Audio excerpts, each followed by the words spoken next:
Welcome प्रतीक भाई।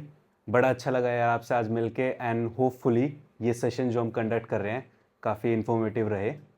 And इस पूरे सेशन में जो हमारा सबसे मेन टॉपिक होने वाला है, जैसे जो आपका फोर्टे भी है, आप इस बारे में काफ़ी I guess more than 500 clients आप कंप्लीट कर चुके हो अब। तो इसमें मेन हमारा जो मेन टॉपिक है कि हम चाहते हैं कोई भी केयर इंडस्ट्री में आपका है, that be nurse, that be any specialist like path labs और रेडियोलॉजी और कुछ भी, आप किसी भी तरीके से मेडिकल फील्ड में आप इंडिया में काम करते हैं या काम कर चुके हैं या आपका कोई रेलेवेंट एक्सपीरियंस है, हाउ ही और she can come to UK and join the biggest force NHS, और या फिर वो ऑलरेडी यूके में है, बी अ डिपेंडेंट वीज़ा और वाया नो रिस्ट्रिक्शंस ऑल्सो, वो कैसे उसको करेंगे। तो ये हमारा मेन मोटिव इसमें रहेगा। तो लेट्स स्टार्ट विद इट। या थैंक यू। पहले मैं आपको और आपके पेज को भी बधाई दे रहा हूँ। आप बहुत अच्छा काम कर रहे हो थैंक यू। और ये काम हर कोई इनिशिएटिव ले, हर एक प्रोफेशनल कम्युनिटी, ऐसा है कोई कंट्री के लिए नहीं है, कोई प्रोफेशनल कम्युनिटी के लिए है। तो that's very good initiative, thank you very much. और उसके लिए मुझे उसका पार्ट बनाने के लिए, मेरी कंपनी को उसका पार्ट बनाने के लिए, उसके लिए आपको कॉन्ग्रेचुलेसन और thank you very much to inviting. Thank you भाई। अभी आपने जो बात बोली कि नर्सेज है, medical professional like as a nurses हो गया, फिजियोथेरापिस्ट हो गया, कार्डियोलॉजिस्ट हो गया, डॉक्टर्स हो गए, फिर डाइटिशियन हो गया, फिर स्पीच एंड लैंग्वेज थेरापीज हो गए, psychologist. So there is a so many different kind of paramedic and health care professional जो इंडिया में भी है, पूरे वर्ल्ड में भी है, यूके में भी इट्सेल्फ है, राइट। तो उनके लिए एनएचएस में बल्क रिक्रूटमेंट है और बहुत सारी अपॉर्चुनिटी अवेलेबल है, राइट। लेकिन हर एक चीज़ की एक लिमिटेशन रहती है, राइट। मान लो ऐसा ज़रूरी नहीं है कि हम इंडिया की बात करें, इंडिया तो बहुत बड़ा कंट्री है, उसमें मोर देन 3 मिलियन नर्सेज होगी। बहुत सारे ऐसे नर्सेज है, ऐसे प्रोफेशनल है, उनको जॉब के लिए चाहिए एम नंबर ऑफ पीपल्स है, लेकिन they have to fulfil some certain criteria, specially in the UK. तो आज मैं, मेरे पास जितना भी नॉलेज है, अंडरस्टैंडिंग है, जो मैं यूके के मार्केट को, हमारी कंपनी जो अंडरस्टैंड कर पाई है, उसके अकॉर्डिंग मैं आज आपको, आपके और आपके ऑडियंस को, और मेरी जो ऑडियंस है, जो आज लोग, ये सारे लोग जो सुन रहे हैं, उनको थोड़ी बहुत information. Of course sir, really grateful. तो let's start with the very basic one. ठीक है, द वेरी फर्स्ट स्टेप, क्योंकि मुझे पता है कि NHS does hire on a very big scale sir. ये बहुत ही एक मतलब one of the biggest employer वो हमारे यहाँ पे रहे हैं। एंड इवन आपसे पहले भी मैं एक पॉडकास्ट में एक डॉक्टर से हमने बातचीत करी थी, तो ही डिड क्लियर कि हाँ भाई, आप एक इंडिया से एक डॉक्टर की तरह आप कैसे आ सकते हैं। बट आज we want to cover that if you are a nurse then how you can. तो let's start with very basic कि क्या बेसिक मिनिमम क्वालिफिकेशन होनी चाहिए आपकी, आप इंडिया में हो एंड अप्लाई करना चाहते हो आप एनएचएस में, एंड क्या प्रोसेस होगा एंड क्या क्या आपको पेपर वर्क्स एंड एग्जाम्स की तैयारी करनी पड़ेंगी। तो let's start with the very basic, if you are a nurse in India. If if some people have a qualification as a nurse, so यहाँ में यूके में बहुत सारी अपॉर्चुनिटी है। Okay. First opportunity in NHS में है, second opportunity private health care sector है, here private hospital sector also available, तो उसमें भी है। और थर्ड अपॉर्चुनिटी हम जो केयर होम वगैरह कहते हैं, ये three different kind of opportunity international nurses के लिए है, right. But specially as like as a, मैं ऐसे एज ए प्रोफेशनल, अगर मैं नर्स हूँ, तो मैं always give to, I always give to priority to government sector, is called NHS. ठीक है। उसके रीज़न है इसीलिए कि NHS is the big platform. आपका एक बिग हॉस्पिटल है, बिग फैसिलिटीज़ है, कम्युनिटी को जो जिस तरह से वो अप्रोच कर रहे हैं, उनका जो इंटेंशन है, ऑब्जेक्टिव है। सो always I'm being a, as a medical background, as a nurse, I'm being a part of like that organization. So personally I just recommend to each and every paramedical, not only nurses but each and every paramedical and medical professional, go with NHS. वो first priority. Yes, first priority ये होनी चाहिए। अभी as a nurse there is a two way NHS are recruiting, right? First, either you if you are living in the UK and if you clear your OET exam, CBT exam, right, then you can give the OSCE exam, right. So after that you will become a registered nurse in the UK and they will hiring to you okay, this is for already in UK. already in the UK. Can you explain कि ये OET OCT है जो आपने words के, ये क्या हैं ये बेसिकली? अभी मैं स्पेशली यूके में है उनके लिए बोल रहा हूँ कि OET exam is the language exam है। ठीक है। OET दो आइधर आप आइल्स भी दे सकते हो, you have to secure the 7 bands in the IELTS, and OET में you have to secure the B score, right? B, yeah. So that's the OET requirement. Once you clear your OET, after that you have to give the CBT exam. That CBT exam वो आपका एक computer literacy test है आपकी nursing को related, okay, right? उसमें basic medical basic questions medical question ही हो गया, कंप्यूटर बेस्ड है। ओके, उसके बाद once you clear your CBT exam then you have to clear the उसकी एग्जाम OSCE, राइट? उसकी एग्ज़ाम वो ये चीज़ है, वो आपको जो नर्सिस बैकग्राउंड है उनको केयर प्लान क्लियर करने रहते हैं, स्टेशन उसको बोलते हैं station, basically practical exam. Practical exam, ठीक है। राइट? तो वो 3 एग्ज़ाम क्लियर करने के बाद कोई नर्सिंग बैकग्राउंड से है जिसका क्वालिफिकेशन नर्सिंग है, वो यहाँ पे रजिस्टर्ड नर्स बन सकता है। ओके, और उनको रजिस्ट्रेशन करना होता है NMC बॉडी में। लेकिन NMC ने exactly I don't know but more than 3 years अगो 2020 में 2020 या 2019 NHS और UK हेल्थ केयर सेक्टर में बहुत ही शॉर्टेजेस थी नर्सेस के। ठीक है। सो उसके लिए उन्होंने एक स्टेप्स लिया, एक इनिशिएटिव लिया कि there is a lots of people are unable to clear the OET and IELTS exam within the time limit, और उसका जो प्रोसेस है बहुत लॉन्ग प्रोसेस है। ठीक है। कोई 3 महीने में IELTS क्लियर कर रहा है, कोई 6 महीने में, कोई 8 महीने। तो उनके लिए एक रिलैक्सेशन रूल्स निकाला कि जो UK में ऑलरेडी रह रहे हैं, ठीक है। जिसका क्वालिफिकेशन NMC सर्टिफाइड है और यहाँ से उन्होंने मास्टर किया हुआ है वो कोर्सेज से, आइदर जो ऑलरेडी हेल्थ केयर सेक्टर में फुल टाइम काम कर रहे हैं, तो उनको IELTS या OET एग्ज़ाम देने की ज़रूरत नहीं पड़ेगी। उनको क्या करना है, सिर्फ और सिर्फ रजिस्टर NMC मैनेजर का रेफरेंस लेना है। अगर रेफरेंस दे देंगे तो वो विथआउट एग्ज़ाम CBT और उसकी के बेस पे रजिस्टर्ड नर्स बन सकते ओके, हैं। जो आपने बोला रजिस्टर्ड NMC ऑफिसर, ये Yes. कौन हो सकते हैं हमारे? लाइक से एन एग्जांपल, जितना मुझे समझ आया आपकी इस बात से, दैट अगर मैं ऑलरेडी यूके में हूँ, बी इट अ स्टूडेंट, अगर मैं कोई भी हॉस्पिटलिटी ट्रेड में कोई कोर्स कर रहा हूँ, लेट्स से मास्टर्स कर रहा हूँ मैं नर्सिंग में और BSc समथिंग इन नर्सिंग में कर रहा हूँ, तो मुझे OET या IELTS देने की ज़रूरत नहीं है until I can get an signature from an NMC officer. तो NMC ऑफिसर मेरे लिए कौन होगा? अभी NMC ऑफिसर मीन्स जिसका ऑलरेडी NMC पिन है और आप under the supervision full time 1 year आप उसके सुपरविजन में काम कर रहे हो, तो वही नर्सिंग मैनेजर आपको NMC reference which is called SIFE SIP form, वो उसके बेस पे आप कर सकते हो without OET and without IELTS। But उसमें भी एक चीज़ है कि बहुत सारे लोग ऐसे बोले कि मैं तो स्टूडेंट हूँ, मैं पार्ट टाइम हूँ, तो उनके लिए क्या?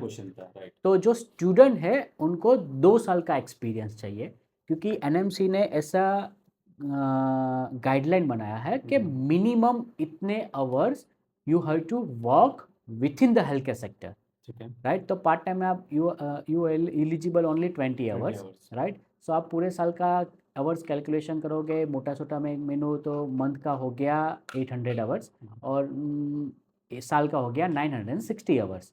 लेकिन आप फुल टाइम में कैलकुलेशन करोगे तो वो हो जाएगा almost double, 1800 to 1900 something. So most probably you have to work full time 1 year, part time 2 year। This an approx idea. That is the approx idea. So ये एक प्रोसेस है जो यूके में रह रहे हैं उनको NMC में रजिस्ट्रेशन करने के लिए।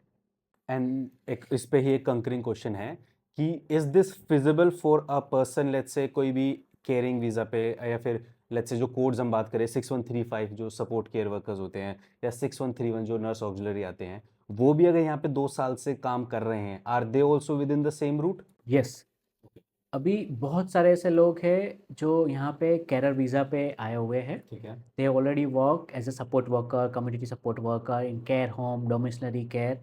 लेकिन एक ही प्रॉब्लम है कि वो रजिस्टर कर सकते हैं, दे आर एलिजिबल, पर व्हाट द प्रॉब्लम कि उनके जो केयर होम है वो कोई उसमें कोई नर्स नहीं है एनएमसी पिन वाली, कोई ऐसा मैनेजर नहीं है जिसके पास एनएमसी पिन है जो उसको साइन ऑफ कर सके। साइन ऑफ कर सके, और they are working under management like a CQC manager हो गया, उनके अंडर वो काम कर रहे हैं। डोमिसिलरी केयर हो गया तो उसमें नर्सेज की रिक्वायरमेंट नहीं होती है, तो वो सीक्यूसी रजिस्टर मैनेजर के अंडर में काम कर रहे हैं, तो वो रेफरेंस नहीं वैलिड। तो जितने भी लोग हैं यहाँ पे ऑलरेडी कैरियर वीज़ा पे है, 6135 कोड हो गया, 6131 कोड हो गया, एनी अनदर कोड, तो वो सारे लोगों को मैं इतना ही सजेस्ट करूँगा, either you can start work full time within the NHS, within the nursing home, either you can start part time within the NHS, within the nursing home. अगर ये दो चीज़ में भी आप कुछ नहीं कर सकते तो how you can secure your future, तो there is another method to secure your future in the UK based on your talent, based on your skills and based on your exam. ये तीन चीज़ के बेस पे आप फिर भी आपकी position secure कर सकते हो। कैसे कि आपको पहले सीबीटी एग्ज़ाम क्लियर करनी है, आपको उसकी एग्ज़ाम भी क्लियर करनी है, there is no required you have to give the IELTS. Once you clear the both exam still you can apply and you are eligible to for the nursing associate position which is called band 4। तो आप ये position पे भी आप under the supervision nurse में काम कर सकते हो, और फिर 1 साल का एक्सपीरियंस लेने के बाद आप रजिस्टर नर्स बन सकते हो। तो ये एक पॉसिबिलिटी है who are living in the UK, who are living as a student, as a dependent, as a skilled worker, या any another visa category. Okay, इस पे मेरा एक जो कॉन्क्रीट क्वेश्चन ये आएगा, लेट्स से आपने बोला कि आप बैंड 4 के लिए अपने आप को एलिजिबल हैं आप, अगर आप सीबीटी एंड ओएसके आप अपना क्लियर कर देते हैं, राइट? लेकिन जैसे ही अब बैंड 4 के साथ आप एनएचएस के साथ काम करने लग जाते हैं या फिर किसी और पार्टी के साथ, उस पर स्पॉन्सरशिप इफेक्ट हो जाएगी, because 90 I would say 90 to 80% of the people वो 6135 या 6131 में केयर होम्स पे कर रहे हो, केयर लाइक स्पॉन्सरशिप पे कर रहे हैं काम, राइट? तो वो कैसे फिजिबल हो सकता है उनके लिए? स्पॉन्सरशिप जो चीज़ है वो sponsorship is one kind of visa category, right.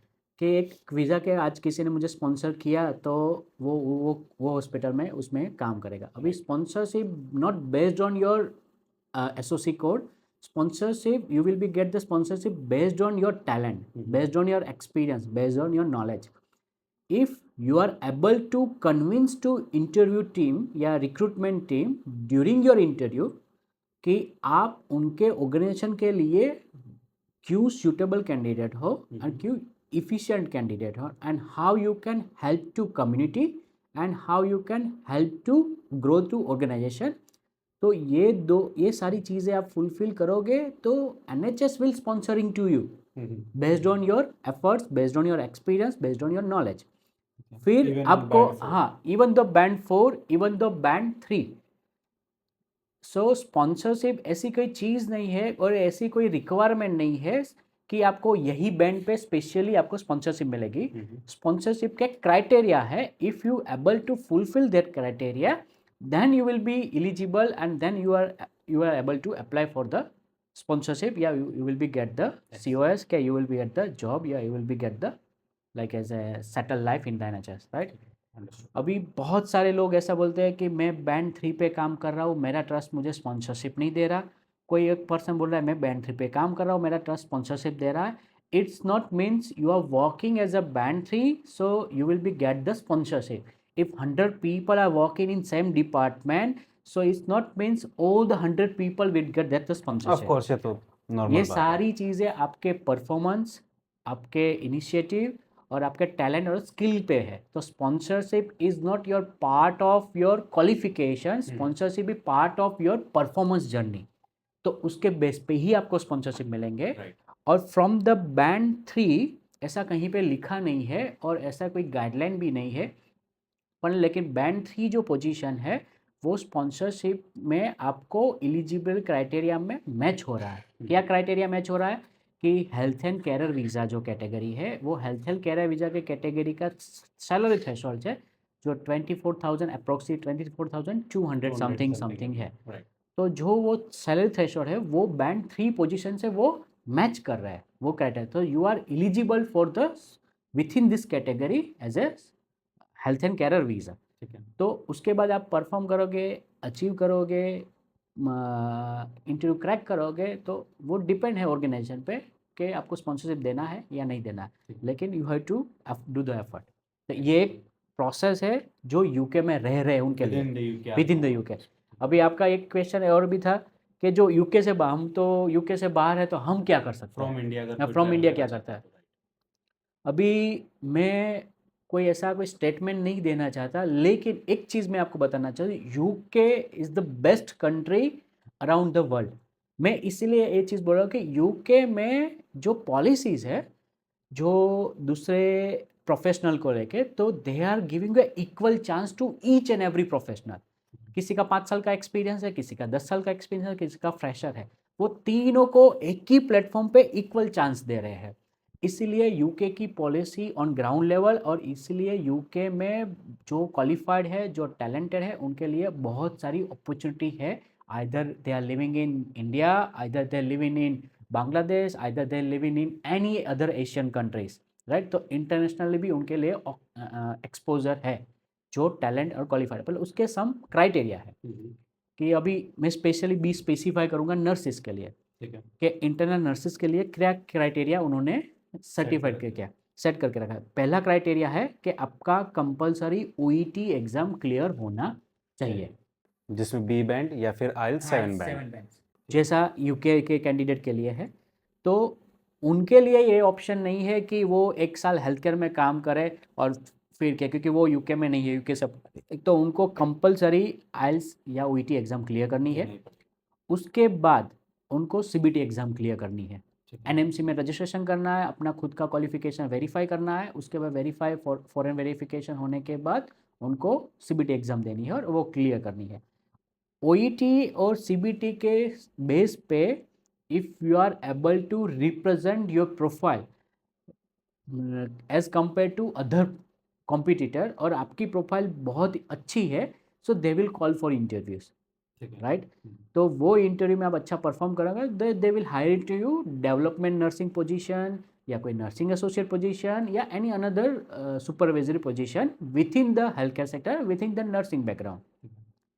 उसके बाद they will preparing for you उसकी एग्ज़ाम। बहुत सारे ऐसे ट्रस्ट है वो आपको उसके एग्ज़ाम के लिए प्रिपेयर करते हैं, और बहुत सारे ट्रस्ट ऐसे हैं कि वो आपको प्रिपेयर नहीं करते हैं, वो आपको गाइडेंस दे रहे हैं और आपको खुद से ट्रेनिंग लेनी पड़ती है, राइट। सो वो totally depend on the trust and depend on that policy. ये trust within the NHS ही उनके ऊपर डिपेंड करता है। इस पे मेरे जो कुछ क्वेश्चन है वो, जैसे आपने कहा कि भाई आप इंडिया में एक नर्स हो, लेट्स से आपने जीएनएम एएनएम कर रखा है इंडिया में, and you are a certified nurse, आपके पास एक नंबर है, ठीक है। आप उसके बाद अपने आप का ओईटी आपने एग्जाम दिया और आइल्स दिया, आपने एक फर्दर क्वालिफिकेशन आप रिक्वायरमेंट फुलफिल कर दी। उसके बाद फर्दर ऑन आपने बोला अपने आप को आप रजिस्टर करवाएंगे किस पे, सीबीटी पे। सीबीटी पे, एनएमसी में, no sorry, no CBT, NMC में आपने एनएमसी आपको में रजिस्टर आपका रजिस्टर करवाएंगे। करें। How to register yourself in NMC? अभी एनएमसी बॉडी क्या है वो मैं आपको बता दूँ। जो nursing and midwifery counselling body है, वो इंटरनेशनल नर्सेस को और यूके में इटसेल्फ नर्सेस को वो सर्टिफाइड करते हैं। जैसे इंडिया में जीएनसी की बात करें, गुजरात नर्सिंग काउंसिल है, इंडिया में इंडियन मेडिकल नर्सिंग काउंसिल है, हर एक स्टेट में नर्सिंग में, हाँ, एनएमसी। तो ऐसे यहाँ की यूके की बॉडी है जो नर्सिंग काउंसिल बॉडी, वो लोगों को सर्टिफाइड कर रही है। अभी आपका क्वालिफिकेशन इंडिया में है तो आप ऑनलाइन एप्लीकेशन करो एनएमसी बॉडी में, अपना लॉगिन आईडी बनाओ। एप्लीकेशन करने के बाद आपके सारे डॉक्यूमेंट्स जो आपके हैं वो अपलोड करो, और आप जो भी रीजन काउंसिल बॉडी में रजिस्टर हो, वो रीजन काउंटी बॉडी में आपका क्वालिफिकेशन वेरीफाई कराओ। सो एनएमसी बॉडी ईमेल सेंड करेंगी वो बॉडी में, और वो बॉडी कंफर्मेशन स्टेटमेंट देंगी, हाँ she clear her NMC like nursing qualification from India, from Punjab, from Gujarat, from Karnataka, any nursing council body। तो वो वेरीफाई करेंगे क्वालिफिकेशन, और उसके बेस पे NMC body they will send you the invitation for the CBT exam. Then उसके बाद वो further होता है। देन उनके बाद आपको फर्दर इंफॉर्मेशन करना है। तो ये प्रोसेस कंपलसरी करना जरूरी है टू गेट एनएमसी रजिस्टर्ड। आप एक बार एनएमसी में रजिस्टर हो गए, उसके बाद फिर फर्दर आपको ओएसकी एंड सीबीटी का एग्जाम देना है। CBT is basically your theory exam and OSCE is your practical exam, right. यहाँ तक फर्दर बिल्कुल क्लैरिफाई रीजन, ठीक है। आपने कहा कुछ ऐसे केयर होम, कुछ ऐसी ट्रस्ट्स हैं एनएचएस के अंदर अंदर जो यही चीज़ हमें वो प्रोवाइड करवाते हैं, like they will help you out to book a exam, slot लो, आपको वहाँ से वीज़ा की क्वालिफिकेशंस करके सारी आपको बुलाते हैं, you give your exam and you go back, is that right? Yes correct. अभी उसको मैं थोड़ा जस्टिफाई करूँगा। मैं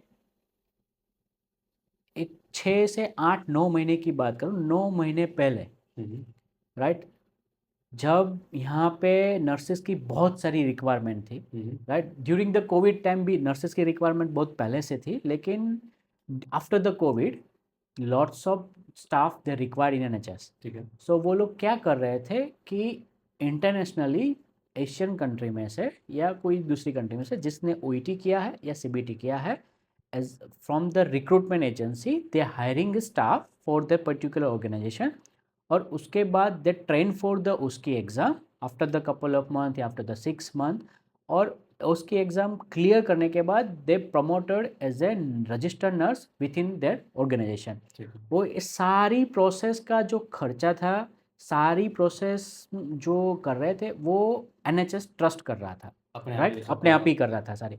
लेकिन after the right now in current scenario competition level is so high, high मैं इसलिए बोल रहा हूँ कि more than 3 lakh people came over here as a skill worker visa, right.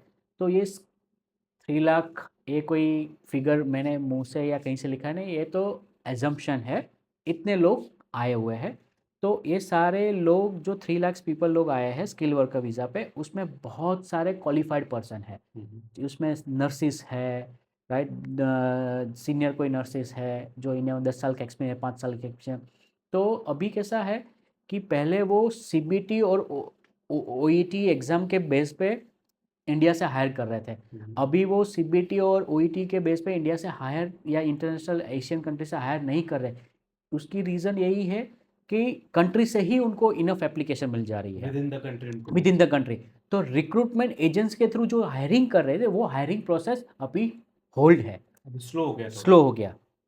तो मैं सारी नर्सेस, जितने भी नर्सेस है पूरा जो ये वीडियो देख रहे हैं और आपके प्लेटफॉर्म को भी देख रहे हैं, जो ऑडियंस है उनको मैं ये सजेस्ट करूँगा कि आपकी profile as much as stronger बनाओ। स्ट्रॉन्गर मतलब ऐसा नहीं है कि आपको बहुत वो कैसे कॉन्क्रीट लेके वो प्रोफाइल को ऐसा करना है, नॉट लाइक दैट, लेकिन आपकी प्रोफाइल में कैसा रिप्रेजेंट करना है आपको, कि सामने वाले को इस तरह से रिप्रेजेंट करो, जॉब एप्लीकेशन करो कि दूसरा जो 10 साल का एक्सपीरियंस है उसके कंपेरिजन में how you are able to fulfil that particular trust criteria. अगर वो क्राइटेरिया आप दूसरे लोगों से अच्छी तरह से फुलफिल कर रहे होगे, then they will call for interviews.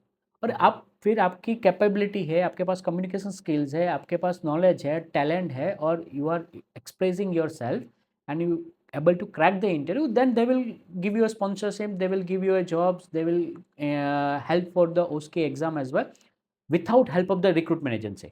Okay, वो Right? डायरेक्टली आपको इनक्लूड डायरेक्ट, करते हैं, और ये सारी जॉब्स अवेलेबल कहाँ पे है, एनएचएस की वेबसाइट पे, खुद की उनकी जो पर्सनल उनकी वेबसाइट खुद की वेबसाइट है। तो अभी के करंट सिनेरियो में जितने भी प्रोफेशनल है जो इंटरनेशनली है, तो उनको यही सजेस्ट करूँगा directly apply through their portal, एक ये ऑप्शन है। दूसरा ये ऑप्शन है कि आप ओईटी क्लियर कर लिया, सीबीटी कर लिया जो पहले बताया, then you can apply for visitor visa. You can prepare yourself from India itself या other Asian country, online take the classes for OSCE exam and practical exam यहाँ UK में आके ही देनी है। तो खुद के खर्चे से प्रैक्टिकल एग्ज़ाम दो, यहाँ पे विजिटर वीज़ा लेके आओ, एग्ज़ाम दो, क्लियर करो, then you become a registered nurse. तो रजिस्टर्ड नर्स बनने के बाद, एनएमसी पिन आने के बाद, you can apply directly through that portal from the band 5 itself, okay, right। तो दो पोजीशन हो गया, एक band 4 development registered nurse position, एक दूसरे फुल पिन नंबर आने के बाद directly apply for band 5। So I would recommend to you personally, either you can go with the recruitment agency, either you can do yourself through their recruitment process through that portal। तो ये international nurses के लिए मैं आप बता रहा हूँ। So आप जैसे I guess you have done more than 500 plus, आपने अभी within last year you have clear कि भाई आपने नर्सेस का यहाँ पे करवाया है and you have help them for a career path, आपने उनको गाइड किया है step to step and everything. मैं पूछना चाहता हूँ इस प्रोसेस में, if you are starting from a zero but you are a nurse, कितना टाइम कंज्यूमिंग है ये प्रोसेस, like in terms of months if we talk? अभी थॉट माय एक्सपीरियंस, इफ मैं आपको ये चीज़ बताऊँ तो आइडियल टाइम बता रहा हूँ, ऐसा कोई लिमिटेड सा टाइम साइकिल नहीं है, क्योंकि an number of candidate already placed and we guide them, and each and every people clear that path, clear their NMC pin in different time. किसी ने 2 महीने में, किसी ने 3 महीने में, किसी ने 6 महीने में, किसी ने 1 साल में, किसी ने 2 साल में भी NMC क्लियर किया हुआ है। लेकिन एक आइडियल टाइम साइकिल है कि आप OET के रूट या आइल्स के रूट थ्रू जा रहे हो, राइट? तो आइल्स की प्रिपरेशन का मिनिमम 2 महीना ले लो, count minimum 2 months. Within the 2 months, you must clear the OET exam. After that, you have to give only minimum 1 month for CBT preparation. It's not very hard exam, it's very easy exam. Within a 1 month you can prepare.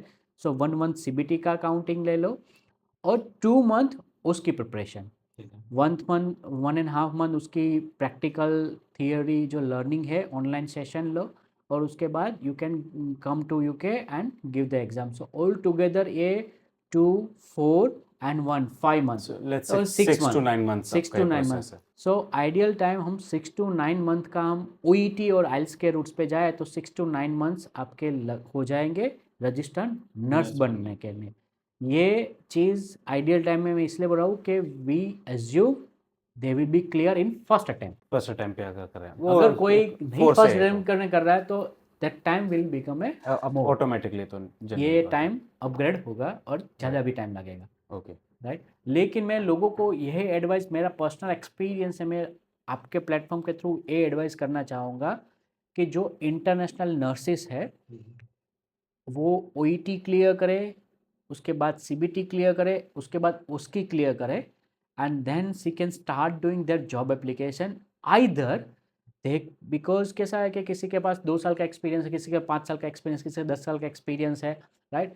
तो जो experience वाले person है उनके लिए technical thing is very common and वो quickly कर लेंगे. तो कैसा है, तो उन लोगों को जो एक्सपीरियंस वाले पर्सन है उनको मैं ये एडवाइस देना चाहूँगा कि आप पहले CBT एग्ज़ाम कर लो, फिर UK में आके उसकी एग्ज़ाम कर लो, क्योंकि वेरी शॉर्ट टाइम में ये दोनों एग्ज़ाम क्लियर हो जाएगी, right? Then you can go for the OET, क्योंकि OET ऐसी चीज़ है कि जो थ्रू आउट इंग्लिश मीडियम में पढ़े हैं या बहुत सारे लोग प्रैक्टिस कर रहे हैं, then they are able to crack in first attempt या सेकंड अटैम्प्ट. लेकिन OET के बहुत सारे लोग ऐसे, अभी मेरे पास जैसे बहुत सारे कैंडिडेट नर्सेज, इंटरनेशनल नर्सेज भी आते हैं, वो बोल रहे हैं मैं 3 बार OET दी है, 4 बार OET दी है, 5 बार OET दी है, still I am unable to crack the OET. उसमें टाइम कंज्यूमिंग बहुत जो हो जा रहा है, तो 6-7 महीना वो OET एग्ज़ाम देने में ही निकल रहे हैं. तो either I would recommend to आप 3 to 4 मंथ में 2 एग्ज़ाम क्लियर कर लोगे, और जो 2 एग्ज़ाम क्लियर करो that exam will motivate to you clearing your OET exam. And कोई टाइम फ्रेम है for all these exams? Let's say OET अगर आपने क्लियर कर दिया या CBT या फिर OIS के आपने कर दिया, how long are they valid till? OET का मुझे जहाँ तक पता है 2 साल का वैलिडिटी सेम साइल्स है. अभी OET में भी एक NMC बॉडी ने एक नया रूल्स निकाला हुआ है कि you can clubbing your score.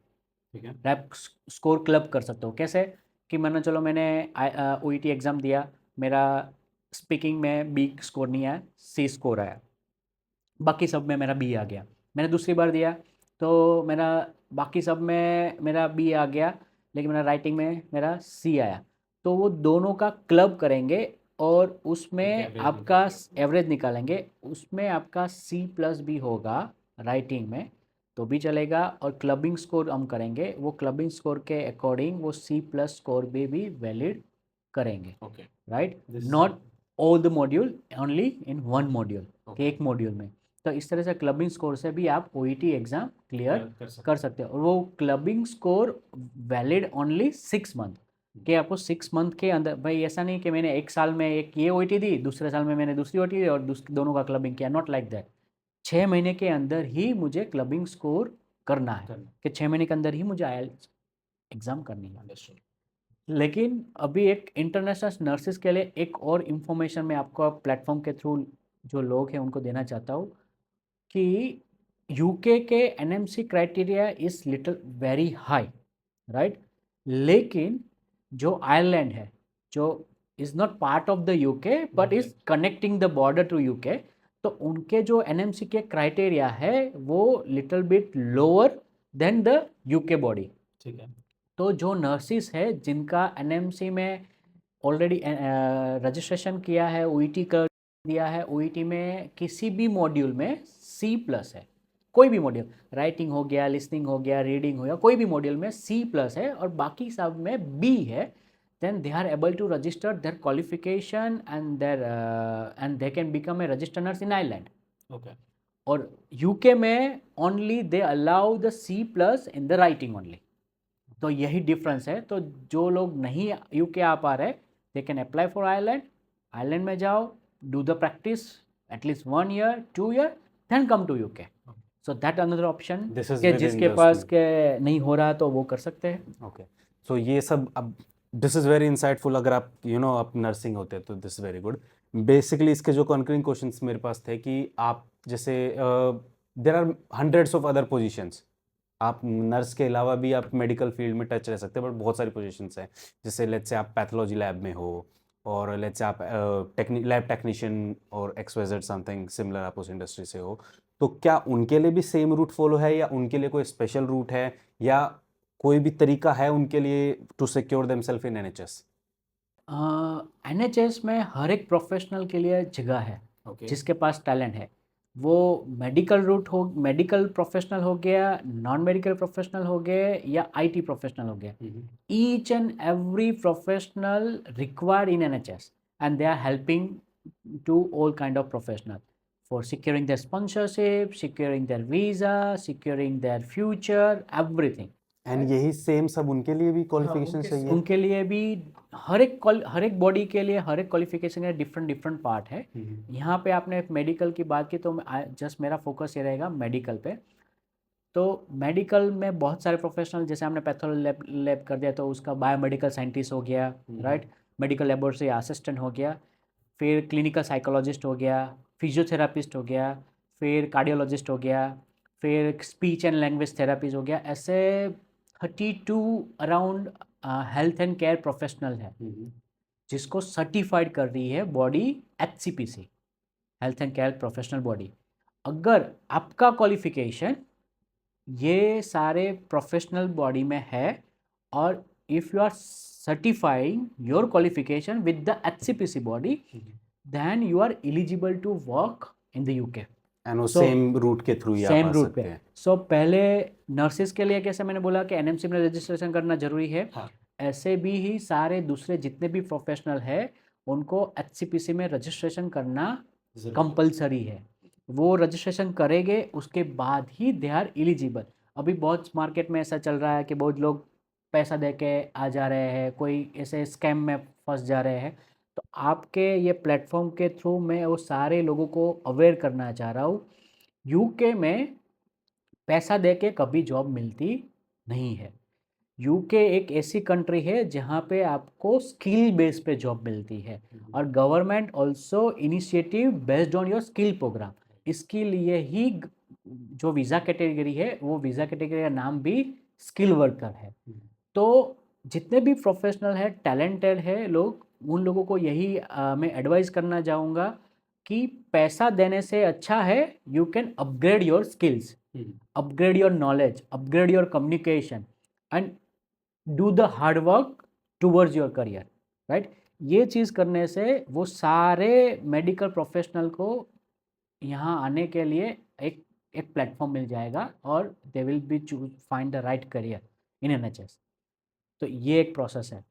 अभी थोड़ी देर पहले यू टोल्ड दैट HCPC, तो थोड़ा सा उसके बारे में बताइए, because I don't know what it that is. HCPC वो बॉडी, मैंने जैसे बोला कि बहुत सारे हेल्थ एंड केयर प्रोफेशनल है, वो अंडर द बॉडी ये आ रहे हैं। तो HCPC एक ऐसी बॉडी है कि आपके क्वालिफिकेशन वो सर्टिफाई करेंगे।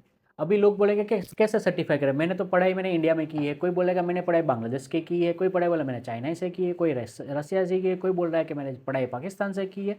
तो बहुत सारे लोग हैं कि मेरी वो पढ़ाई की है, वो कैसे सर्टिफाई करेंगे। तो उनकी एक प्रोसेस है। तो प्रोसेस में पहले आपको उनको एप्लीकेशन करना रहता है। एप्लीकेशन के साथ they you have to clear the IELTS exam. IELTS exam में क्या है कि आपको कंपलसरी 7 बैंड चाहिए, not less than 6.5 each module, overall 7 और नॉट लेस देन 6.5। ये फर्स्ट रिक्वायरमेंट है। कोई ऐसा पर्सन बोल रहा है कि नहीं मुझे आइल्स नहीं करना, मुझे ओईटी करना है, you can do the OET exam, but same you need a B score, same like as a nursing.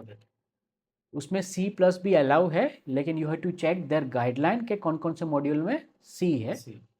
Secondary third चीज़, आप टॉफेल भी दे सकते हो, लेकिन जो प्रोफेशनल आउटसाइड द यूके है, so they can give the TOEFL. तो आपको एचसीपीसी में रजिस्ट्रेशन करना है तो ये 3 में से कोई एक एग्ज़ाम, उन जो मिनिमम क्राइटेरिया है वो मिनिमम क्राइटेरिया के हिसाब से क्लियर करना है।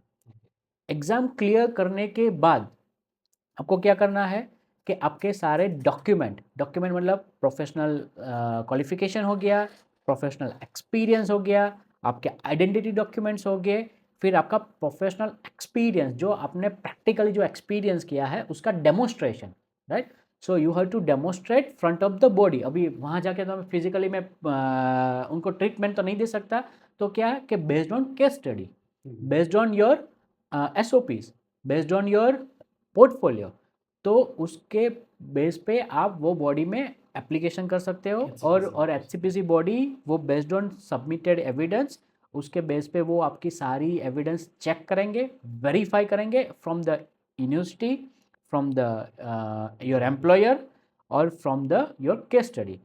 Based on that they will give you outcome कि आप सर्टिफाइड हो, आप रजिस्टर करने के लिए आपका क्वालिफिकेशन क्राइटेरिया मैच कर रहा है कि नहीं कर रहा, एंड उसके बाद आपको वो सर्टिफिकेशन देंगे, एक नंबर देंगे। अदर मेडिकल केयर्स जैसे आपने बताया, not for nurses, for other medical cares. Other में कौन आएगा? पैरामेडिक्स के बैकग्राउंड वाले सारे लोग आ जाएंगे, फिजियोथेरापिस्ट आएंगे, speech and language therapist, clinical psychologist, फिर डाइटिशियन हो गया, फिर बायोमेडिकल साइंटिस्ट हो गया, रेडियोलॉजिस्ट हो गया, रेडियोग्राफर हो गया, फिर दूसरे और भी बहुत सारे पैरामेडिक और दूसरे मेडिकल प्रोफेशनल है, वो सारे medical professional with in the इसके अंदर आ रहा। तो आप उनकी वेबसाइट भी चेक कर सकते हो, उनकी वेबसाइट पे सारी स्टैंडर्ड्स और सारी इंफॉर्मेशन लिखी हुई है, but you have to fulfil, right. लेकिन उनका जो है रजिस्ट्रेशन का जो टाइम ड्यूरेशन है वो बहुत लंबा है, बेस्ड ऑन बिजी शेड्यूल, क्योंकि अभी उनके पास बहुत सारी एप्लीकेशन के हिसाब से वो कोई 6 महीना ले रहा है, 9 महीना ले रहा है, 3 महीना ले रहा है, 8 महीना ले रहा है, साल निकल जा रहा है। तो ये आपके पास ऑप्शन है इंटरनेशनली, अगर आप एचसीपीसी आपके पास रजिस्ट्रेशन है। जो थर्ड यहाँ पे जो सबसे मोस्ट कॉमन आपको दिखता है वो है फार्मेसी का। सो थोड़ा सा फार्मेसी के बारे में डिस्कस करना चाहता हूँ। फार्मेसी, यूके में फार्मासिस्ट की रिक्वायरमेंट बहुत है, राइट। आप फार्मेसी की यहाँ पे बहुत सारी आप फार्मासिस्ट देख लोगे कि यहाँ पे, पर they are not able to find the GPC registered pharmacist. तो मैं जो फार्मेसी बैकग्राउंड से है उन लोगों को बोलना चाहूँगा, आप आइल्स क्लियर करो, राइट, विद द 7, सब में 7 बैंड की आइल्स की रिक्वायरमेंट है। आइल्स क्लियर हो गई, then you have to do the OSPEC course, कि आपको वो कोर्स करना है। ओस्पेक, हाँ ओस्पेक। अभी वो ओस्पेक कोर्स क्या है कि वो आपको सर्टिफाइड करेगा, वो आपको ट्रेन करेगा कि आपको कैसे पेशेंट को ट्रीट करना है। जैसे नर्सिंग के लिए आपको प्रैक्टिकल सेशन हो गया, उसकी एग्ज़ाम, वो प्रैक्टिकल एग्ज़ाम वो आइडेंटिफाई करेगा कि आप कैसे पेशेंट के साथ डील करोगे, राइट। जैसे फिर ये दूसरे मेडिकल प्रोफेशनल के लिए प्रोफेशनल एक्सपीरियंस हो गया, जो पोर्टफोलियो, केस स्टडी, राइट। तो वो आइडेंटिफाई करके आप किस तरह से उनके स्टार्टिंग के अकॉर्डिंग आप उनको ट्रेन कर रहे हो, कि किससे डील कर रहे हो। ऐसे जो यहाँ की फार्मासिस्ट बॉडी है वो उनको ट्रेन कर रही है, और आपको ट्रेनिंग लेने के बाद you have to clear the exam. अगर आइल्स क्लियर कर, आइल्स ये ओस्पेक जो आपने बोला, ये डजंट मैटर आपके पास इंडिया में फार्मासिस्ट की डिग्री है या नहीं है, you still have to do it. Pharmacist की डिग्री होनी कंपलसरी वो तो जरूरी है, कंपल्शन ही है, ओके। वो कंपलसरी है, पर लेकिन उसके बाद additionally you have to clear this पे, एंड उसके बेस पे आप जीपीएससी में ऑनलाइन रजिस्ट्रेशन कर सकते हो, और उसके बेस पे आप रजिस्टर्ड फार्मासिस्ट भी यूके में बन सकते हो, राइट। अगर आप यूके में ही हो, राइट, तो मैं मोटा सोटा आपको बताना चाहूँगा कि अगर आपने किसी रजिस्टर्ड फार्मासिस्ट के अंडर 1 साल काम किया हुआ है फुल टाइम, और आपने आइल्स क्लियर भी कर लिया, तो you can register your qualification without the exam as a pharmacy technician. आप फार्मेसी टेक्नीशियन भी बन अगर सकते आप में हो ऑलरेडी फार्मेसी का एक्सपीरियंस है आपको ऑलरेडी रजिस्टर्ड फार्मासिस्ट के अंडर या सुपरविजन करने का। काम करने का बट ये with in the UK Within the UK. Possible है, इंटरनेशनल इंटरनेशनल नहीं। तो ये दो रूट है इंटरनेशनल फार्मासिस्ट के लिए और लोकल फार्मासिस्ट के लिए। थैंक यू प्रतीक भाई, थैंक्स अलॉट इतनी इंसाइटफुल के लिए। एंड रियली इसमें काफ़ी कुछ समझ में आ रहा है कि एंड होपफुली बहुत सारे इसमें क्वालिफिकेशंस आपको पता भी, मुझे भी पता चले कि आप इस तरीके से कर सकते हैं। So thank you. अभी ये सारी ऑडियंस जो इनका इंडिया वाले अब्रॉड जो उनका इनिशिएटिव है कि सारे प्रोफेशनल को एक एक प्लेस देना, राइट। लकीली हमारे ऑर्गेनाइजेशन का भी यही एक मोटिव है कि जो क्वालिफाइड है, जो टैलेंटेड है, जो स्किल पर्सन है, वो अपने अप्रोप्रिएट प्लेटफॉर्म पे वर्क करे। सो थैंक यू अगेन कि हमको इस आपका जो इनिशिएटिव का एक पार्ट बनने के लिए हमको इनवाइट किया हमारी कंपनी को जो जानवी ग्लोबल सॉल्यूशन यूके में है। तो thank you very much from the Janvi global solution family. Thank you.